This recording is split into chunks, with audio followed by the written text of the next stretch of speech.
सुप्रभात बच्चों, आज हम पढ़ेंगे हिंदी व्याकरण कक्षा 8 के लिए पाठ 1।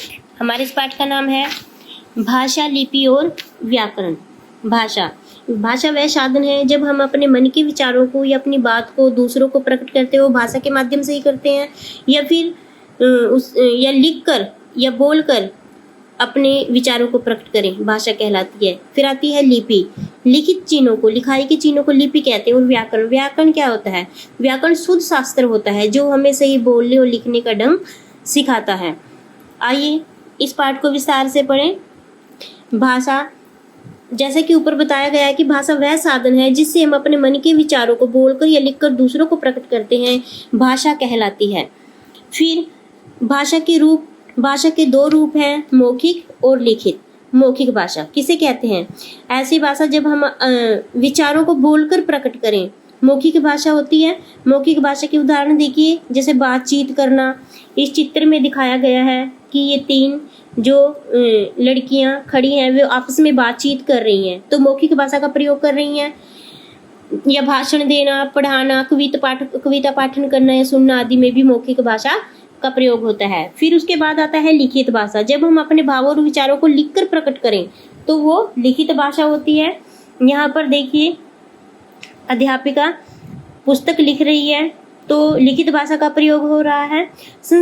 हमारे संसार में बहुत सारी भाषाएं हैं, जैसे अंग्रेजी हो गई, हिंदी, उर्दू, अरबी, जर्मनी, रूसी, जापानी, फ्रांस आदि।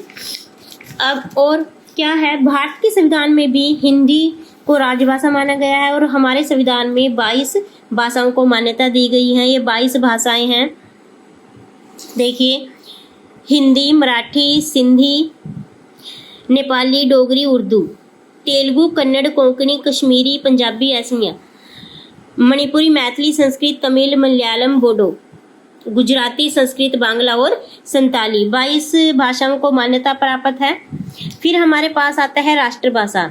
राष्ट्रभाषा जो है एक बहुत बड़े क्षेत्र में बोली जाती है और हमारे की जो राष्ट्रभाषा है वह हिंदी है। हिंदी जो है सरल और वैज्ञानिक भाषा है और भारत में हिंदी दिवस जो है 14 सितंबर 1949 को मनाया जाता है। हर वर्ष 14 सितंबर को हिंदी दिवस मनाया जाता है। लिपि, मैंने आपको जैसे ऊपर बताया था कि लिपि, लिखाई के चिन्हों को लिपि कहते हैं। हिंदी, मराठी, नेपाली और संस्कृत की जो लिपि है वह देवनागरी है। पंजाबी की गुरुमुखी होती है। उर्दू भाषा की लिपि फारसी। इसी तरह अंग्रेजी और यूरोपीय भाषाएं रोमन लिपि में लिखी जाती हैं। फिर आते हैं हमारे पास बोली। बोली क्या है? क्षेत्रीय रूप को बोली कहते हैं। भाषा के क्षेत्रीय रूप को बोली कहते हैं। बोली में जो है साहित्य रचना नहीं हो सकती है। व्याकरण वह शास्त्र है जिसके द्वारा हमें भाषा के शुद्ध रूप का ज्ञान होता है। फिर आती है मानक भाषा। भाषा में एक रूपता बनाए रखने के लिए भाषा के मानक रूप की आवश्यकता पड़ती है। शिष्ट लोगों द्वारा प्रयुक्त और विद्वानों द्वारा स्वीकृत भाषा को मानक भाषा कहते हैं। फिर आता है साहित्य। साहित्य क्या होता है? ज्ञान का संचित कोश ही साहित्य कहलाता है। अब देखिए व्याकरण के कितने अंग है? वर्ण विचार, शब्द विचार और वाक्य विचार। हम इन सबको विस्तार से जो नेक्स्ट अध्याय करेंगे उसमें पढ़ेंगे। अब ये हमारा लेसन हम सारा पढ़ चुके हैं। उसके बाद हम बुक एक्सरसाइज करेंगे। इस बुक एक्सरसाइज में जो है सारा हम पढ़ेंगे।